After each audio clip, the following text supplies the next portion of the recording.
Hello दोस्तों, नमस्कार। तो इस वीडियो के माध्यम से हम जानेंगे वैदिक काल। जैसा कि वैदिक शब्द में ही वेद शब्द छिपा हुआ है, यह काल, यह युग पूरी तरह वेदों से संबंधित है, इसीलिए इसे वैदिक काल कहा गया है। वैदिक काल का जो समय है वो है 1500 ईसा पूर्व से 600 ईसा पूर्व। 1500 ईसा पूर्व से 600 ईसा पूर्व। वैदिक काल को दो भागों में बांटा गया है, ऋग्वैदिक काल और उत्तर वैदिक काल। ऋग्वैदिक काल का जो समय है वो है 1500 ईसा पूर्व से लेकर 1000 ईसा पूर्व तक, और उत्तर वैदिक काल का जो समय है वो है 1000 ईसा पूर्व से लेकर 600 ईसा पूर्व तक। तो सर्वप्रथम हम इस वीडियो में ऋग्वैदिक काल की जानकारी प्राप्त करेंगे। जो ऋग्वैदिक काल है या वैदिक काल है, ये आर्यों के आगमन से शुरू होता है, ऐसा माना जाता है, ऐसा वर्णित भी है। तो सर्वप्रथम हम ये जानेंगे कि आर्य कहाँ से आए, इनका मूल निवास स्थान कहाँ था। तो आइए हम देखते हैं आर्यों का आगमन कहाँ से हुआ, इनका मूल निवास स्थान कहाँ था, और विभिन्न विद्वानों ने अपने अपने मतानुसार इनका निवास स्थान कहाँ बताया है। आर्यों का मूल निवास स्थान और पहचान। आर्यों के मूल निवास स्थान के संदर्भ में विद्वानों एवं इतिहासकारों के बीच किसी एक मत का अभाव है, अर्थात सभी विद्वान आर्यों के मूल निवास स्थान को अलग अलग जगह बताते हैं। आर्यों का मूल निवास आल्पस पर्वत के पूर्वी क्षेत्र के आसपास बताया जाता है, जो वर्तमान में यूरेशिया क्षेत्र के रूप में जाना जाता है, अर्थात जहाँ से आर्य आए थे वर्तमान में उसका नाम यूरेशिया है। मैक्स मूलर के अनुसार आर्यों का निवास स्थान मध्य एशिया माना गया है, जो सर्वाधिक मान्य अवधारणा है। मैक्स मूलर ने बताया है कि आर्य मध्य एशिया से आए हुए हैं और ये मध्य एशिया क्षेत्र ही सर्वाधिक मान्य है। मध्य एशिया को हम इस मैप अर्थात ग्लोब के माध्यम से भी देख सकते हैं। ये मध्य एशिया है और ये भारत है। यहाँ से जो है आर्य आए हुए थे। नीचे एक प्रमुख जानकारी है, कागज का सर्वप्रथम आविष्कार चीन में हुआ था। कागज का सर्वप्रथम आविष्कार चीन में हुआ, आप इसे नोट कर सकते हैं। तो आइए आगे देखते हैं। भारत में आर्यों की जानकारी ऋग्वेद से मिलती है। इस वेद में आर्य शब्द का उल्लेख 36 बार हुआ है। ऋग्वेद में आर्य शब्द का उल्लेख 36 बार हुआ है। आर्यों का मुख्य व्यवसाय पशुपालन था एवं कृषि का स्थान गौड़ था। आर्यों का जो मुख्य व्यवसाय था वो पशुपालन था। आर्य समाज पुरुष प्रधान था। पालतू घोड़े पहली बार ईसा पूर्व 6ठी सहस्राब्दी में काला सागर और यूराल पर्वत के क्षेत्र में प्रयोग में लाए गए थे।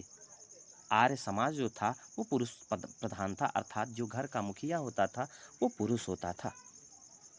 और पालतू घोड़े पहली बार ईसा पूर्व 6ठी सहस्राब्दी में काला सागर और यूराल पर्वत के क्षेत्र में प्रयोग में लाए गए थे।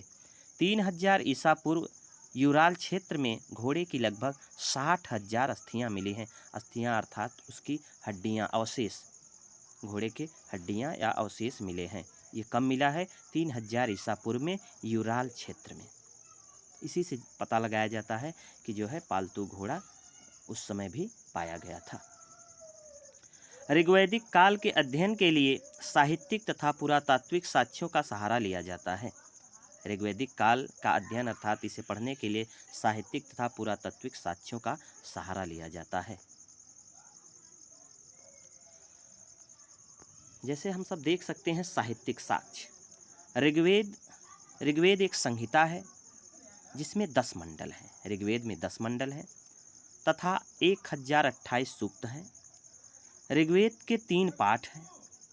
पहला साकल जिसमें 1017 मंत्र हैं, दूसरा बालखिल्य जिसमें 11 मंत्र हैं, और तीसरा है वास्कल जिसमें 56 मंत्र हैं। तो ध्यान देना, ऋग्वेद में 10 मंडल हैं तथा इसमें 1028 सूक्त हैं। इसके 3 भाग हैं, साकल, बालखिल्य और वास्कल। ये था साहित्यिक साक्ष्य। अब हम देखते हैं पुरातात्विक साक्ष्य। बोगाज अभिलेख, मितन्नी अभिलेख। बोगाज अभिलेख को मितन्नी अभिलेख कहा जाता है। 1400 ईसा पूर्व के एक लेख में हित्ती राजा सुब्बी लिम्मा और मितन्नी राजा मतियु अजा के मध्य हुई संधि के साक्षी के रूप में वैदिक देवताओं इंद्र, वरुण, मित्र, नासत्य का उल्लेख किया गया है। इसके अतिरिक्त इसका उल्लेख ऋग्वेद में भी किया गया है। अगला जो अभिलेख है कास्साइट अभिलेख या कस्सी अभिलेख।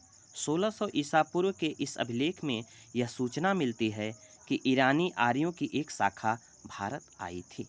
ध्यान देना, इस अभिलेख से यह सूचना मिलती है कि ईरानी आर्यों की एक शाखा भारत आई थी। अब हम देखते हैं विभिन्न विद्वानों के मत।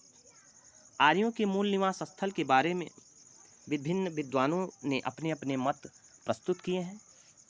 तो विद्वान देख रहे हैं और निवास स्थल। जो हमारे पहले विद्वान हैं वो हैं बाल गंगाधर तिलक। बाल गंगाधर तिलक ने बताया है कि आर्य आर्कटिक प्रदेश से आए हुए हैं। आर्कटिक प्रदेश अर्थात उत्तरी ध्रुव से आए हुए हैं। बाल गंगाधर तिलक ने बताया कि आर्य उत्तरी ध्रुव से आए हुए हैं। दूसरे विद्वान हैं स्वामी दयानंद सरस्वती। स्वामी दयानंद सरस्वती ने बताया कि आर्य तिब्बत से आए हुए हैं। स्वामी दयानंद सरस्वती के मतानुसार आर्य तिब्बत से आए हुए हैं, अर्थात उनका निवास स्थल तिब्बत था। अगले विद्वान हैं डॉक्टर संपूर्णानंद। डॉक्टर संपूर्णानंद के मतानुसार आर्यों का निवास स्थल आल्पस पर्वत के पूर्व में यूरेशिया के निकट था। अगले विद्वान हैं डॉक्टर अविनाश चंद्र। डॉक्टर अविनाश चंद्र ने बताया है कि आर्यों का निवास स्थल सप्त सैंधव क्षेत्र था। आर्यों का निवास स्थल सप्त सैंधव क्षेत्र था, ये डॉक्टर अविनाश चंद्र ने बताया है। अगले हैं पंडित गंगानाथ झा। पंडित गंगानाथ झा ने बताया है कि आर्यों का निवास स्थल ब्रह्मर्षि देश था। आर्यों का निवास स्थल ब्रह्मर्षि देश था, ये पंडित गंगानाथ झा ने बताया है। अगले विद्वान हैं डी.एस. त्रिवेदी। अगले विद्वान हैं डी.एस. त्रिवेदी। डी.एस. त्रिवेदी ने बताया कि आर्यों का मूल स्थान अर्थात निवास स्थान देविका था, जो मुल्तान में है। अगले विद्वान हैं मेयर, कीथ, ओल्डनबर्ग। इन्होंने पामीर का पठार बताया है। इन्होंने आर्यों का मूल निवास स्थान पामीर का पठार बताया है। विलियम जोन्स ने आर्यों का मूल निवास स्थान यूरोप बताया है। विलियम जोन्स ने बताया कि आर्यों का मूल निवास स्थान यूरोप है। पी गाइल्स ने बताया है कि आर्यों का मूल निवास स्थान हंगरी अर्थात यूरोप में है, जो डेन्यूब नदी घाटी के पास है। मैक्समूलर ने मध्य एशिया बताया है। मध्य एशिया में बैक्ट्रिया प्रदेश से। बैंडेनिस्टन ने दक्षिणी रूस बताया है। बैंडेनिस्टन ने दक्षिणी रूस बताया है तथा नेहरिंग एवं गार्डन चाइल्ड ने दक्षिणी रूस बताया है। तो आपने देखा लगभग 12 विद्वानों का मत, सभी ने अपने अपने मतानुसार बताया है। यहाँ 13, 14, 15 3 और विद्वान हैं, इन्हें भी देख लेते हैं। पेंका व हर्ट ने बताया जर्मनी के मैदानी भाग से आए हैं।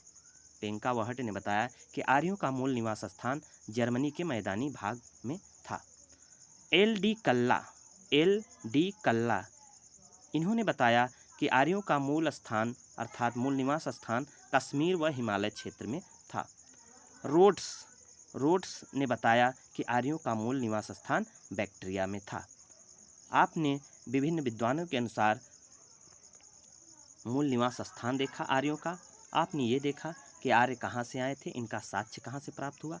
अगर ये वीडियो आप सबको अच्छा लगा हो तो इस वीडियो को लाइक करिए तथा सब्सक्राइब करिए और अपने दोस्तों को शेयर करिए। ये पूरा वीडियो देखने के लिए आप सबको धन्यवाद।